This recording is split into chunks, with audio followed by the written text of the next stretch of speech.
Good morning, peeps. This is a cat toy. How you doing? Today is the 24th day of April 2022. It is a Sunday. It is fucking early on a Sunday, 7 o'clock in the morning. I keep hearing people looking around going, what the fuck? What has made all these damn liberals so fascist? What has made them so fucking crazy? And here's an interesting little cartoon talking about the differences between 2012 and 2022. It actually goes back further than that. 2012 is not a good fucking year. I would change that 2012 to 2007 or 2008. 2008 even better. What has turned them into the exact opposite of what they were? And in fact, traditionally, what the Democratic Party stands for. Well, there's a lot of factors you can toss into there. Gaslighting being one. Go back to the fucking Lewis Powell memo of 1971 and the education system. That being another fear of being canceled, not by the fucking mob, but being canceled by the blacklists that folks like myself find themselves on. All kind and being kicked off of YouTube and being kicked off of fucking WordPress and being kicked off of PayPal. I mean, there's all kinds of fucking cancellations. Long before the mob was canceling people from the left. But I'll tell you something. There's two words that explain all of this, which is why it goes back to 2008. And that is product Obama. Product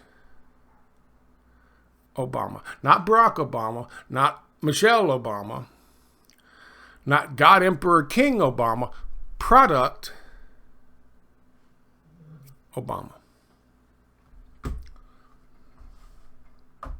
Now, some of you out there will say, well, Scott, you're just blaming the black man. You're a white guy blaming the black man for the problems of the now fake left. Okay. Why not? Stephen A. Smith can get away with blaming whatever white person is on a basketball team that was supposed to win, but now they're losing badly. It's always that white guy's fault. I don't care if he's a player, if he's a coach, if he's a fucking fan in the stands. It's always a white dude. He can get away with that. I can get away with this. But of course, what I'm telling you, there's reason to this. There's meat on this bone where there's very little on that. I mean, blaming what's happening in the fucking Brooklyn Nets right now on Steve Nash. He's the problem. Kevin Durant doesn't even fucking give a shit, tosses up makes one basket in the fourth quarter in the last two fucking games, and it's Steve Nash's problem? Right. There's no meat on that bone. There is on this. And understand the nuance here. I'm not saying it's Barack Obama. What happened to them, what caused this, what's the answer to the question that Tucker Carlson asks repeatedly, that you yourself ask over and over again? The answer to that question is not Barack Obama. It's product Obama. Now, let's make sure that we're all encompassing here. I want you to go. I've been getting a lot of flack from people talking because of my take on this whole thing with Gonzalo Lira. And why you got to be such a stick in the mud? And why there's so much venom in your voice and talking about this guy or talking about that guy? Why do you got to take down these heroes? Why can't you just let them be? Yeah, they got flaws. Yeah, they got problems. You got flaws. I never said I didn't have any flaws. But why can't you just let them go, Scott? Because right now, the positive they're doing is more important. No, it isn't. No, it fucking isn't. No, it isn't. It never was. It never fucking will be. If you don't understand, character fucking matters. I told people in 2008, got kicked off a website that I started because I told them Barack Obama is not what you think he is. Oh, dear God. Get out. With your poison pen, get out, Scott. Okay? And a friend of mine, Zoe, on that channel, told me in private, Scott, sometimes you gotta understand, is it better to be right or is it better to have friends? It's better to be fucking right. Why? Why is it better to be right?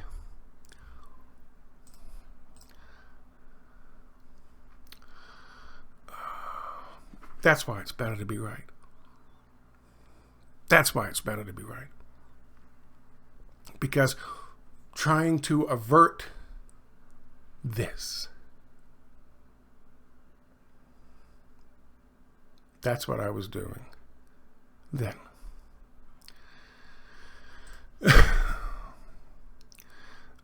I've been posting a bunch of stuff on my Substack. Somebody asked me about Yemen, and if I could find some of my stuff in my old archives on my writing on Yemen, and I've posted a bunch of it up there. If you've noticed, I'm sorry to be spamming up your email. If you're a Substack subscriber, I've actually had some people say, this is old, and they're not subscribing anymore. Very sorry about that. However, if somebody asks me, I will comply.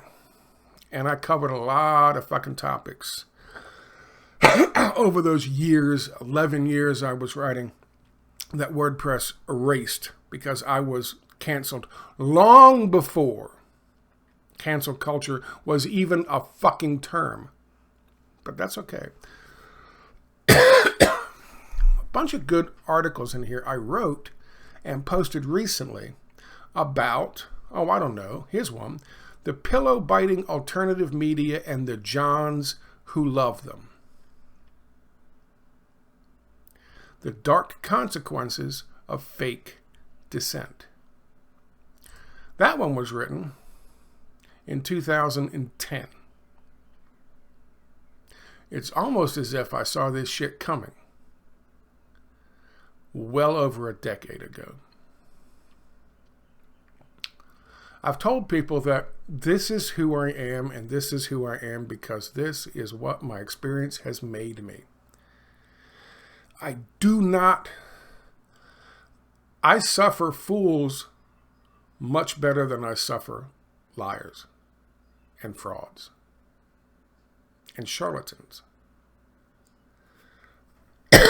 Because the fools will eventually come to understand,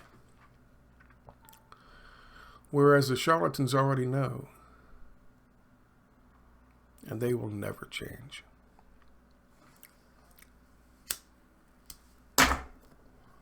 I wrote a long time ago, which is both on my Nomadic Everyman channel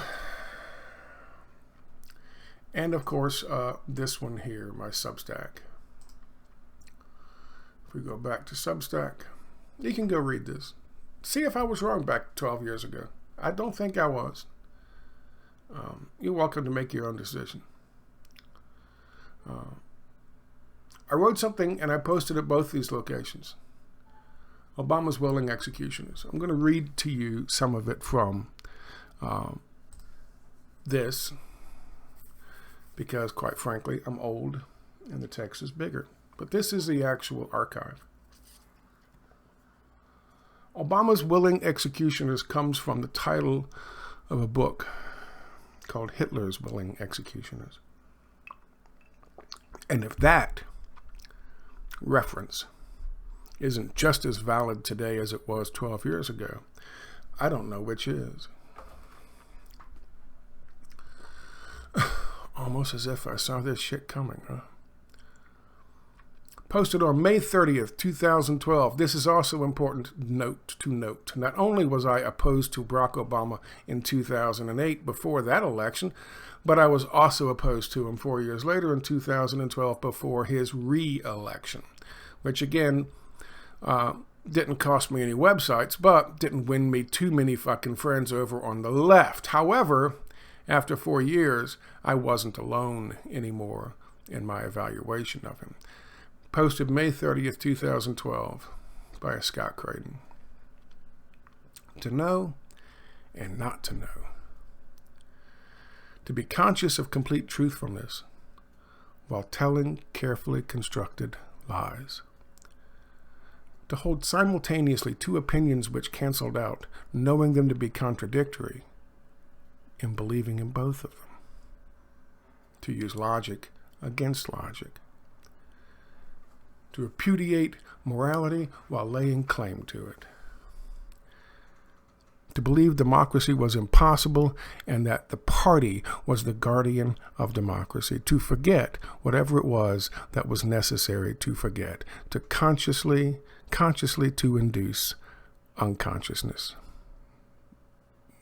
George Orwell, 1984, Part 1, Chapter 3, page 32. The success of the skillful marketing campaign of Product Obama, both before and after the election, is so overwhelming his administration is capable of doing almost anything in the eyes of his flock with no determinable consequences to his manufactured mythology. No matter how grievous, no matter how much it is obviously a continuation of the previous hated regime's affront to civil liberties of the American people, the laws of this country, and the international community, the Obama/Clinton regime's calculated demolition of the morality of the left has forced Obama's apologists into a kind of willfully self-induced coma, which they will surely languish in for another 4 years.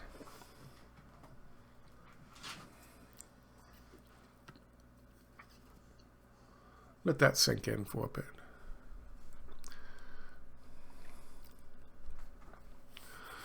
The global elites who profit, who feed on war, depression, terror, suffering, could not ask for a better frontman. They could not ask for a more complicit and cowardly population at the heart of their economic and military engine of their full-spectrum global dominance.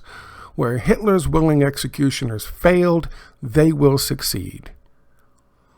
They are Obama's willing executioners, and they are proving to be the greatest threat humanity has ever faced.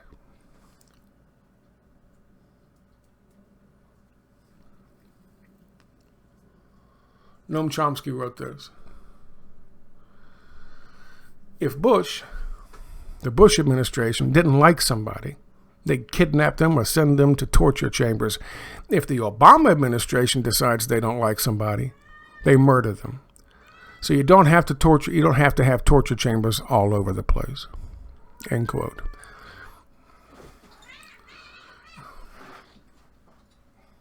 That's my stupid cat.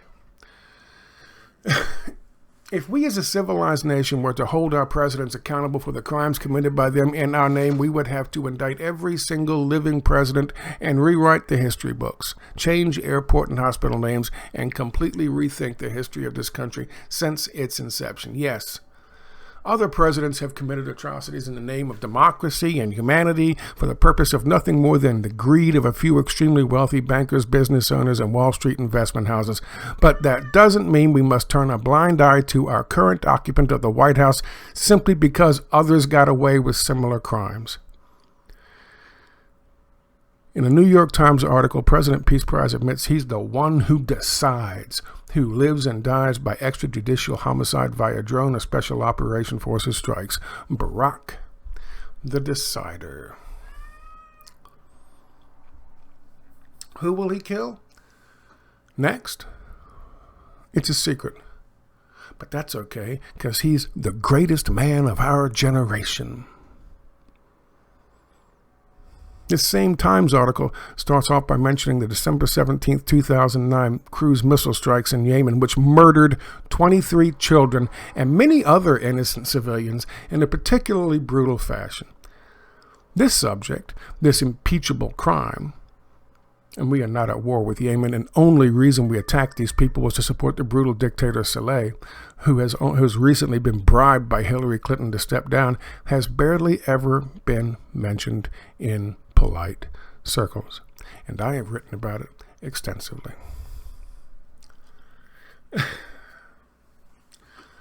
Admitted by this administration, they have avoided the sticky problems of civilian casualties and their death squads from above drone campaigns by simply labeling everyone as a terrorist who happens to die as a result of their bombings. And as you can see, this will go on from there. I would certainly hope that you have a chance. Take the opportunity to go read it if you have a chance. If you want to answer the question. It is not Obama, as I pointed out in that article. He is no different. It is Product Obama. But here is how it worked specifically on the left. What we got from the Bush administration, even my father, who was a diehard, those are his dolphins up there. He was a diehard Republican his whole life. Even my father in 2004 refused to re-elect or vote to re-elect George W. Bush. It was a particularly offensive administration run by the neocons, the ones they used to call George W. Bush's father called the crazies back in the day, the Team B guys, the ones who were constantly lying about, what the Soviet Union had so they could pump more and more and more and more money into the fucking military-industrial complex. Pure fucking neoliberal economic ideologists.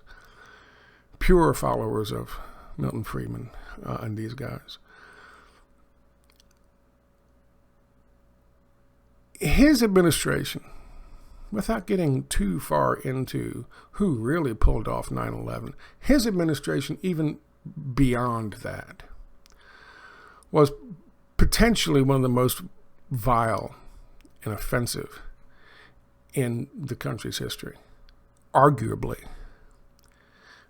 Beyond 9/11, you go back to the Project for the New American Century, you go back to the 100 Years' War, you go back to the new Pearl Harbor type event they needed in order to bring about this great change. And I chose that word carefully. Forget about the fucking unitary executive fucking plan of Dick Cheney's, whereas we live under a dictatorship and not a fucking democracy anymore. You live on, you consider we're going to have to walk on the dark side for a while to deal with the terrorist threat, which there was none. But we wanted basically to call anybody who stood in that way, in the way of our national interests overseas, terrorists. So we could round them up, either kill them with drones or, back in the Bush days, whisk them off via some extraordinary rendition to a black site where they would be tortured and killed, i.e. Abu Ghraib, i.e. fucking Gitmo. There's plenty to choose from back in those days. I mean, just some of the worst fucking shit this country had ever done. And my father, being not a stupid man, eventually was just so disgusted by the whole thing. By 2004, he didn't vote for the Republican Party for the presidency. He didn't. That's what we wanted change from. Not just the Democrats, not just the liberals. People who were protesting fucking Wall Street, people who were, long before Occupy, people who were protesting corporate ownership of our fucking government and our politicians, people who were protesting all these wars of aggression and occupations to steal the resources of other countries. Legitimate opposition to what George Bush and Dick Cheney represented. The absolute worst of what the fucking what this country could possibly produce. And that's what they were. And so change was promised by Product Obama. When I say that he was a product in 2008, he was. They won Marketing Campaign of the Year for 2008.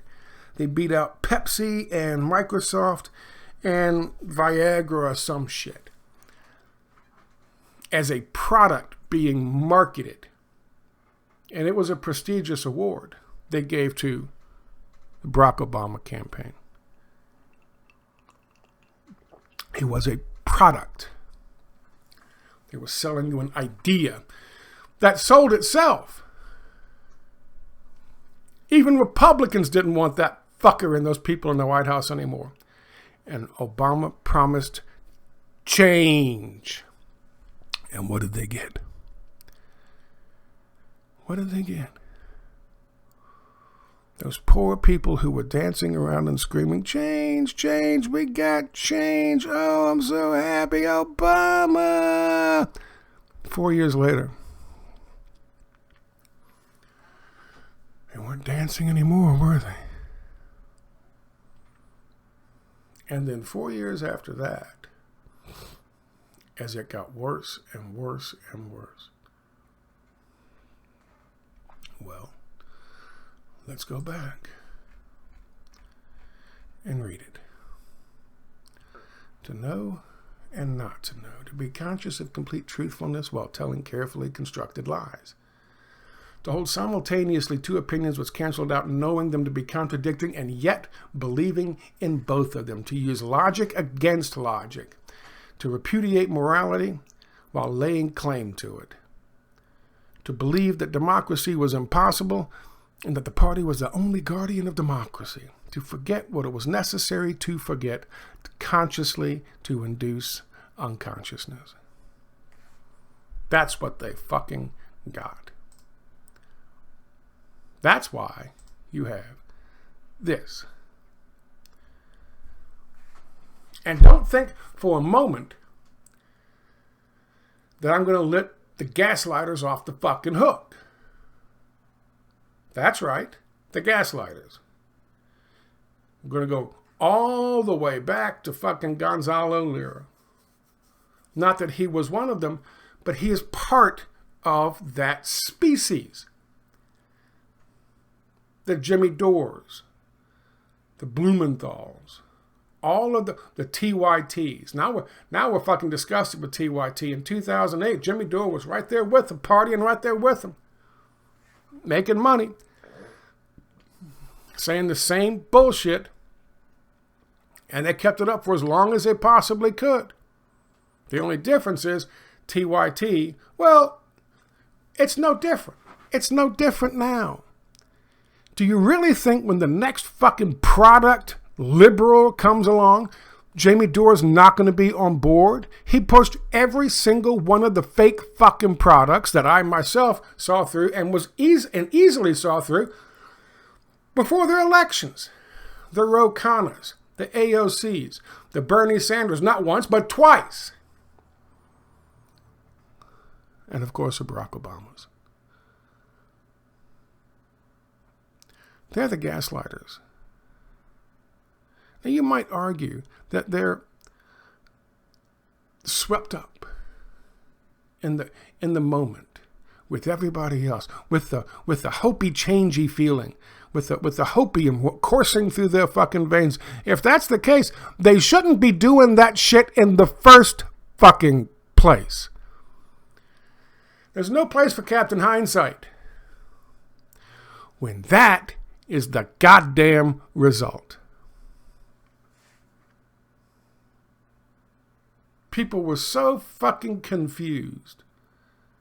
Their hopes were up, they were dashed, they were up, they were dashed, they were up, they were dashed. But then they came up with, don't let the fucking perfect be the enemy of the good. Well, that's right. Yeah, I can. Okay, well, we can bring them along. We can bring them along. We can bring them along once we get them into office. Yeah, okay, yeah, that's a good thing too. And then are we bringing them along? No, fuck you. But I'll give you some more hopey, changey stuff. Okay, well, I'll go with that hopey, changey stuff too. Okay, I'm fine. Now I'm happy. Now I don't give a shit. Yay, go Nazis. Do you understand? That's how the fucking shit. They made them fucking crazy.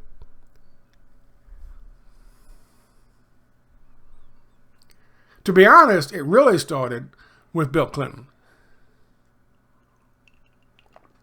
To be honest. You want to go that far back. It started with Bill Clinton. And even I fell for that stupid shit. But I was young and stupid.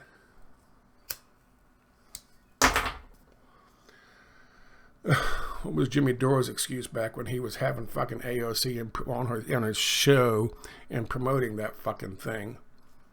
All the way up until a year after she was elected, and he realized,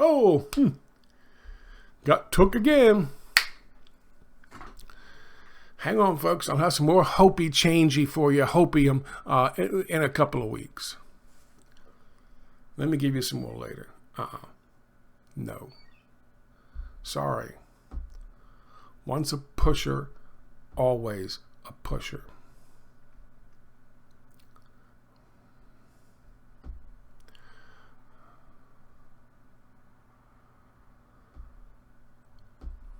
The gaslighters are not let off the hook. They can do the most fucking damage to our society, even more so than the people on the opposite end of the fucking opposite side of the fake fucking divide. If you're on the left, Tucker Carlson didn't do jack shit to you. But Jimmy Dore did. Fucking Bill O'Reilly didn't mess your head up. But Rachel Maddow did.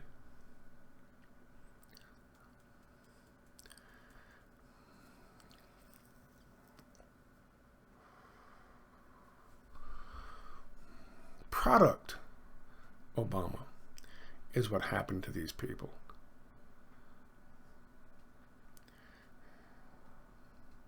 They stopped believing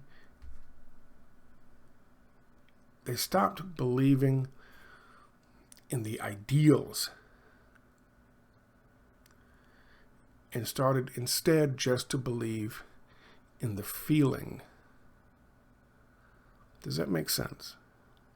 That's why, especially for them, identity politics is so effective. Because Product Obama taught them, and the gaslighters who helped it taught them to give up on the ideals and just to believe wholeheartedly in the slogans.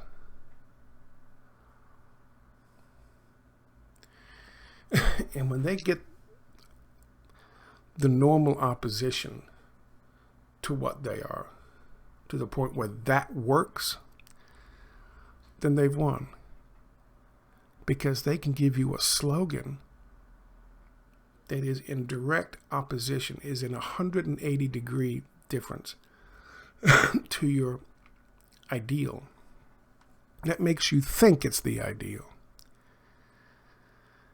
But it isn't. And that makes you neurotic. That'll make you crazy.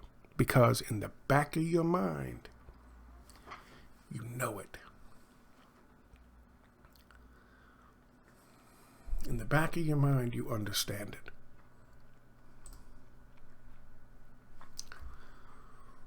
And that's what makes you fucking crazy. And that's what makes you Obama's willing executioner.